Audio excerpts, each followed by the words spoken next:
ऐसा जो पदाधिकारी हैं उनका नाम है श्री के पाठक। अभी सब शिक्षा विभाग में अभी उत्पात मचाए हुए हैं, पहले भी कई जगह उत्पात मचा चुके हैं।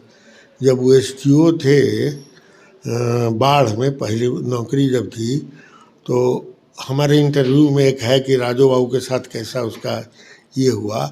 और नीतीश कुमार का वो घर तोड़ने चले थे बख्तियारपुर, उसी समय उनका ट्रांसफ़र कराया गया था, क्योंकि लालू जी के खिलाफ नीतीश जी थे एनडीए के साथ, और लालू जी की सरकार थी 90s की बात है। तो खैर रातों रात इनका ट्रांसफ़र हुआ। तो ये व्यक्ति कुछ ऐसा है जिसके बारे में सब लोग परेशान हैं, लेकिन कोई बोलना नहीं चाहता है। और मैं स्पष्ट वक्ता हूँ और बोलता हूँ, और इनके कई इंसिडेंसेस का मैं गवा रहा हूँ। हमसे न्यूज़ चैनल ने पूछा, एक मित्र ने, कि अजय बाबू उनका तो वेबसाइट पर तो बहुत आया हुआ है, क्या क्या इरेटिक बिहेवियर। लेटेस्ट उनका था वो डिप्टी कलेक्टर को जो गाली दिया और बिहार को गाली दिया और खुलेआम गाली दिया। तो आप इससे भी ज़्यादा जानते हैं? हाँ भाई, खूब जानते हैं, एक एक चीज़ जानते हैं। तो उसी पर मैंने एक इंटरव्यू दिया था 8 सितंबर को एक निजी चैनल पर।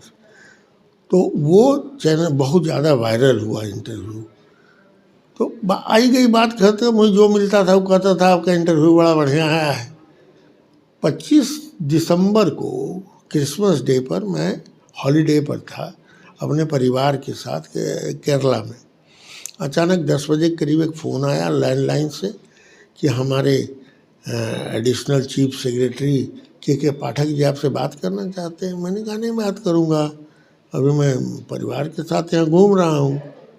फिर 5 मिनट के 2-3 मिनट के बाद फ़ोन आया उसी लैंडलाइन से कि वो आपसे बात करना चाहते हैं। तब तक मुझे अंदाज़ हो गया था कि लगता है वो इंटरव्यू ही देखा है, आई थोड़ा उन्माद में आ गया है, क्योंकि बहुत उन्मादी आदमी है। तो हमने कहा कि अब यदि रिफ्यूज़ करता हूँ मैं लैंडलाइन, तो हड़बड़ा करके अपने फ़ोन से फ़ोन करेगा। उसको दिमाग तो इतना रहेगा नहीं कि नहीं करना चाहिए, रिकॉर्ड हो जाएगा।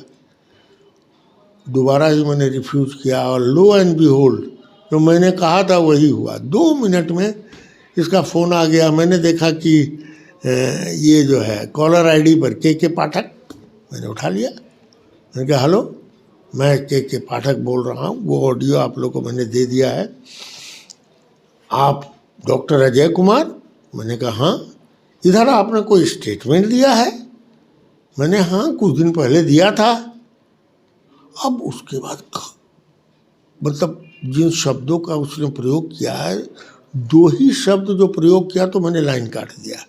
और वो शब्द आपके पास है, इसलिए लाइन काट दिया कि मेरा पोता पोती साथे था, बहू थी, और ये हम लोग गाड़ी में थे, पत्नी थी।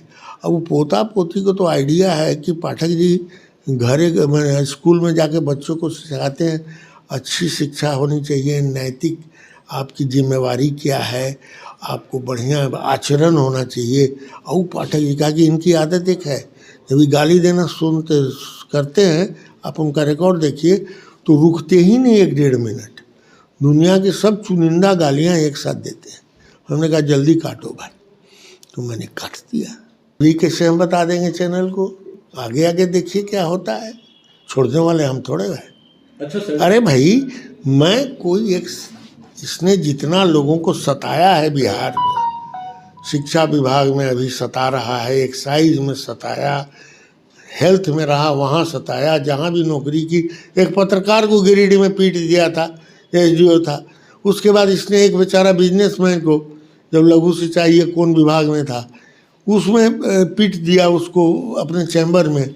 अपने पीटा भी, कहा कि यही डंडा लेके हमको पीटने आया था, वो बेचारा को फंसा दिया।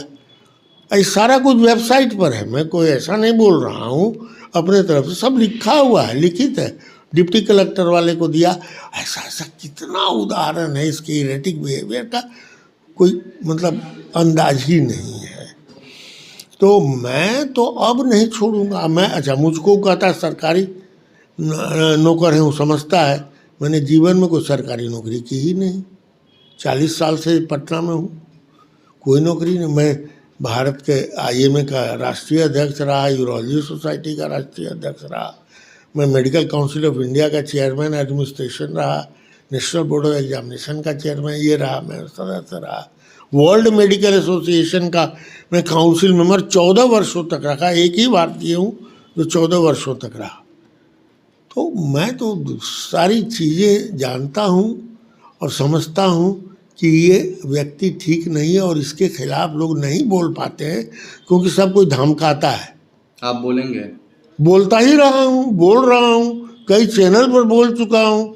अब क्यों नहीं बोलूँगा? मैं भारत का एक स्वतंत्र नागरिक हूँ, वो भी एक वरिष्ठ नागरिक हूँ जिसको कहते हैं senior citizen.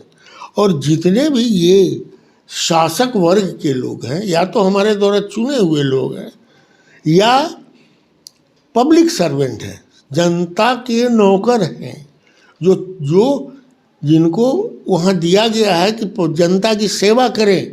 They are not the officers of British time, they are the officers to serve us, and if they are not behaving properly, यदि उनका आचरण ठीक नहीं है तो जनता को पूर्णतः अधिकार है उसमें हम लोग ऐसा गार्जियन लोग को किसी को पॉइंट आउट करें कि इनका आचरण सही नहीं है और इस व्यक्ति के साथ मैंने इसको रोकने की ज़रूरत है।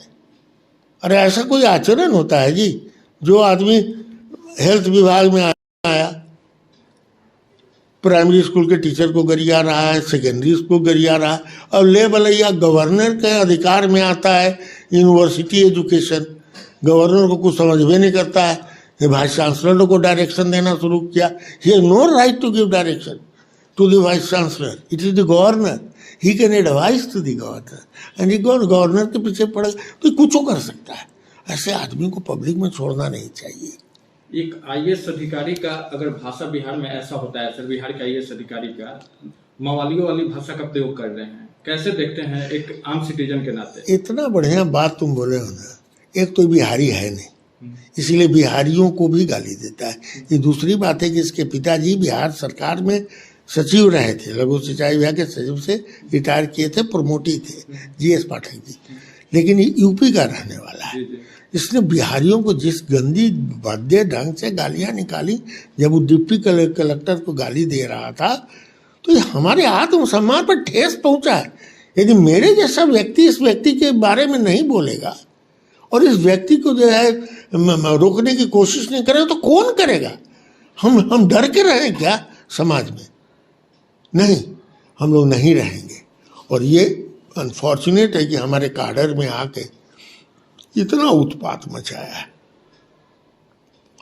इसकी लंबी कहानी है, अभी तो आगे आगे देखती है क्या क्या होता है।